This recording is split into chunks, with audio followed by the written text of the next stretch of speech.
진행하도록 하겠습니다. 저도 지금 갑자기 시작한 박홍주 전남대병원 치과병원장입니다. 자, 몽골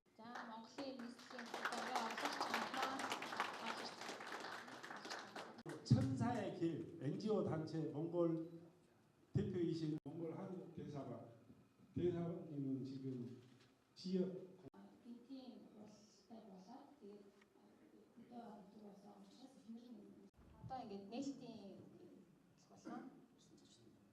푸른 하늘의 높은 이런 하늘을 보고서 앞으로 몽고가 아주 크게 오늘 이 자리가 있기까지 여러 가지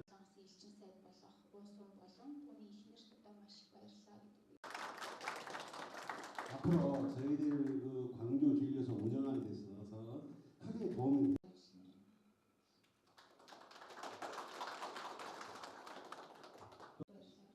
이분들도 박수 한번 부탁드립니다.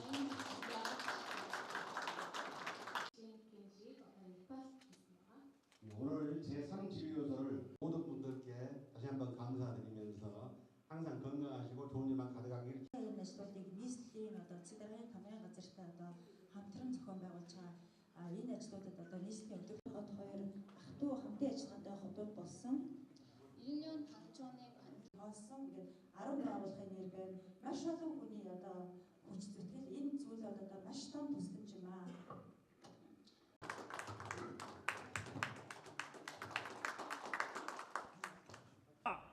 당겨주세요.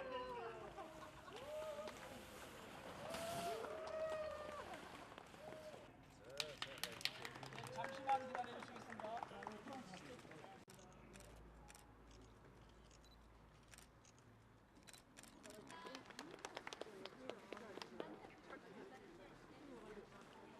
Stop.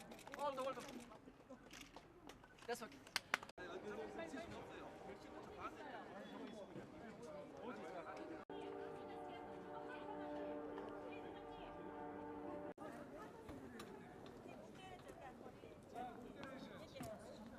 нийслэлийн хэмжээнд өнөөдөр явуулын шүдний эмнэлэгтэй болж байна. Бүгд найрамдах Солонгос улсын элчин сайдын яамны санаачлагаар бүгд найрамдах Солонгос улсын Кванжу хотоос хотын төрийн бас байгууллагуудын бүцэлгүй тусламжаар энэ гишүүн олгогдож байгаа. Тэгээд ер нь бол шүдний төвийн ачаалал энэ явуулын эмнэлэгтэй болсноор бол мэдээж хэрэг ачаалал тодорхой хэмжээнд буурна. Өнөөдөр бол нийслэлийн хувьд тулгамдсан эрүүл мэндийн салбарын тулгамдсны асуудал бол хүүхдийн шүдний өвчлөл байж байгаа. 5-аас 6 настай хүүхдүүдийн 96% бол сүүлд хийсэн судалгаагаар 5-аас 6 настай хүүхдүүдийн дунд шүдний өвчлөл 96%-тай гэсэн тоо гарсан. За дунд сургуулийн хүүхдүүдийн дунд хийсэн судалгаанаас үзэхэд бол 80% орчим шүдний өвчлөлтэй гэсэн тоо гарсан. Энэ маань юу хэлж байна вэ гэхээр бид бол хүүхдийнхаа шүдний эмчилгээ онцлогоонд анхаарал хандуулах шаардлагатай байна. Шүдний өвчлөл бий болсноор дотор эрхтнээс эхлээд бусад эрхтнүүдэд нөлөөлөх ийм магадлал өндөрсөн явдаг.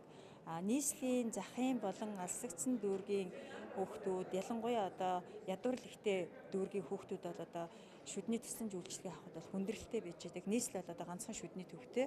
За энэ дээр бол ачаалал өндөртэй байдаг. Энэ эхлээд бид бол энэ явуулын шүдний эмнэлгийг бол эхний хэдэн сар онцлогооны байдлаар явуулъя гэж бодож байгаа. Аль дүүргүүдэд бид нэр ажиллах шаардлагатай энэ онцлогоог гаргаж ирсний дараа бол ээж дараалтайгаар эмчилгээ хийх энэ ажил руу орно. За Монголын хөдөө орон нутгийн хүүхдүүд шүдний эмчилгээг авч чадахгүй байгаа хүүхдүүд шүдний өвчлөлийн урьдчилан сэргийлэх үйлчилгээг авч чадахгүй байгаа хүүхдүүдийн төлөө энэхүү машиныг зориулсан бэлдэж авчирсан. За машины маань дотор бол бүх төрлийн хоног төхөөрөмж, шаардлагатай эрентгийн зураг авах төхөөрөмж болон шүдний эмчилгээний шаардлагатай төхөөрөмжийг бүгдийг суйрлуулсан байгаа. Мөн хөдөө орон нутгаар явж эмчлүүлэх ажиллахад зориулагдсан өөрөөсөө цахилгаан гаргах боломжтой боторыг суулгасан байгаа.